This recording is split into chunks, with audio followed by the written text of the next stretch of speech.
संदीप ने अपनी माँ के कहने पर गांव में शादी कर ली। लड़की का नाम था सुनीता। माँ का कहना था एकदम मॉडर्न बहू नहीं होनी चाहिए, लेकिन उन्हें नहीं पता था कि गांव से आने वाली बहू सुंदर सुशील तो होगी और उसको गांव से बाहर निकाल भी लाएंगे, लेकिन उसके अंदर का गांव कैसे बाहर निकलेगा। शादी के कुछ दिन बाद माँ, टिफिन तो देना जरा। बेटा, अब तो स्कूल नहीं ऑफिस जाता है।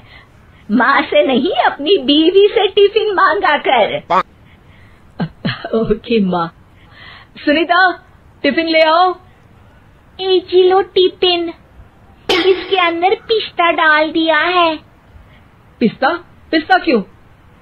सास जी ने बोला था ना कि आपको पिस्ता बहुत पसंद है। ओहो, मैंने पिस्ता नहीं पास्ता बोला था। पास्ता। पास्ता? कहीं होता है पास्ता? अरे बेटी, तू रहने दे, मैं बना दूंगी। अच्छा किया कि पाव भाजी बनाने का नहीं बोला, वरना किसी के पाव बना देती है। सुनीता को बुरा लगता है, लेकिन उसकी नादान हरकतें कम नहीं होती। ऐसे ही एक दिन, अरे तुमने ये क्या लगाया है? अरे आप वो फूस फूस करके लगाते हैं ना, वही। डियो? का दियो? किसको दियो? अरे वही ना जिससे खुशबू आती है। हाँ हाँ, सही पकड़े हैं। अच्छा, लेकर तो आना। कौन सा डियो लगाया तुमने? अभी लेकर आते हैं जी। संदीप की बात मानकर सुनीता अंदर से खुशबू वाला फुसफुस लेकर आती है। OMG! OMG मतलब ओ माय गणेश ना। अरे OMG छोड़ो, और ये खुशबू वाला फुसफुस की बात कर रही थी तुम? हाँ, इसी की। फिर से सही पकड़े हैं। अरे देवी, लेकिन आप सही नहीं पकड़े हैं, ये डियो नहीं है। डियो नहीं है तो क्या लियो है? अरे ये रूम फ्रेशनर है, जिसको कमरे में छिड़कते हैं, खुद पर नहीं। कोई बात नहीं, माँ कहती थी आत्मा किराएदार है, शरीर एक किराए का कर्म। हम शरीर पे ये डाल लिए तो क्या फर्क पड़ जाएगा। अरे बहू, ओ बहू, मेरे लिए फल तो ले आ, फिर मैं बाजार जाऊंगी। सुनीता अपनी सास के लिए फल लेकर आती है।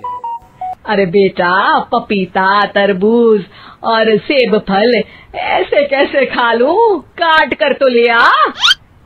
माँ जी, मेरे गांव में तो खेत से उठा के सीधा खा लेते हैं।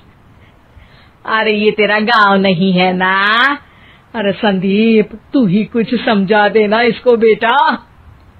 मैं कैसे समझाऊं माँ, ये तो माइक्रोवेव को भी भट्टी बोलती है।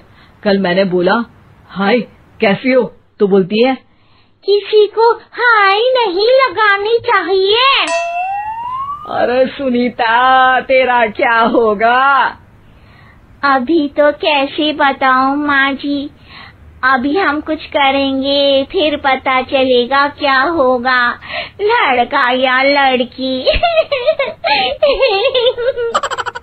हे भगवान, कहाँ से आ गई है? रामपुर से जी, आप ही तो लेकर आए थे मुझे। अरे मुझे माफ कर दो। पहले कोई गलती तो करिए जी, आपकी तो सारी गलती माफ कर देंगे हम। हाँ। अरे बहू, मेरी बात सुन। फल यानी कि फ्रूट जब भी लाए ना तो काट कर लाना, ठीक है? जी ठीक है माँ जी, फल यानी फ्रूट यानी काट के लाऊंगी। सुनीता रोज ही कोई ऐसी हरकत कर देती जिसकी वजह से उसे घर में 2 बातें सुननी पड़ती। एक दिन, माँ, मेरे बॉस घर पर आने वाले हैं शाम को। उनका बर्थडे है, फैमिली साथ नहीं रहती उनके, तो यही पार्टी कर लेंगे। उनको अच्छा लगा तो शायद मेरा प्रमोशन भी हो जाएगा। मैं ना फ्रूट केक लाकर फ्रिज में रख दूंगी और तेरे साथ आज खाना मैं बनाऊंगी, ताकि जब साहब आए तो खाने में कोई गड़बड़ ना हो। शाम को जब सारी तैयारियां हो जाती हैं, संदीप के साथ बड़े साहब भी घर आते हैं। आप फ्रूट केक तो ले आना बहू, फिर खाना खाएंगे। अरे इस सब की क्या जरूरत थी, आपने बुलाया वही काफी है।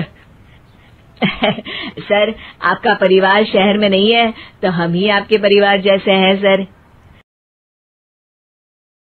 इतने में ही सुनीता फ्रूट केक लेकर आती है और बड़े साहब की टेबल पर रखती है और जैसे ही केक के ऊपर का बॉक्स हटाती है, ओह, ये क्या है? केक तो कटा हुआ है, मैं तो ऐसा नहीं लाई थी। आप मुझे शाबाशी दे सकती है माँ जी, मैंने ही केक काट दिया। आपने कहा था ना, फल यानी फ्रूट यानी हमेशा काट के लाना, तो फ्रूट केक भी तो फ्रूट ही है ना, तो मैंने पहले ही काट लिया। हूँ ना मैं समझदार। अरे बहू, ये क्या किया? केक हमेशा वही काटता है जिसका जन्मदिन होता है। तुझे एक बात भी समझ नहीं आती, एक नंबर की बेवकूफ है। पूरा माहौल बिगड़ चुका था। संदीप को लगने लगा था कि साहब उसे प्रमोशन तो दूर की बात है, उसे डिमोशन न दे दें, लेकिन साहब बीच में ही बोल पड़ते हैं। अरे कोई बात नहीं, ये इनकी बेवकूफी नहीं है, इनका भोलापन है। बेटा आप कहाँ से हो?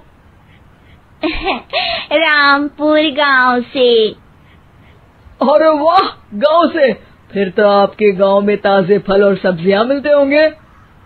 हाँ, सही पकड़े हैं। हम तो काटते भी नहीं, सीधा खा लेते हैं। मैं ना एक बार तुम्हारे गांव घूमने जरूर चलूंगा। क्यों संदीप, ले चलोगे ना? मुझे गांव घूमना बहुत पसंद है। बस फिर क्या था, संदीप और सास दोनों खुश हो गए क्योंकि सुनीता ने गांव की बात करके साहब को खुश कर दिया था। अब संदीप का प्रमोशन पक्का था। सच है, कभी भी किसी भी गलती पर घबराना नहीं चाहिए। हो सकता है उस गलती की वजह से बड़ा फायदा हो जाए।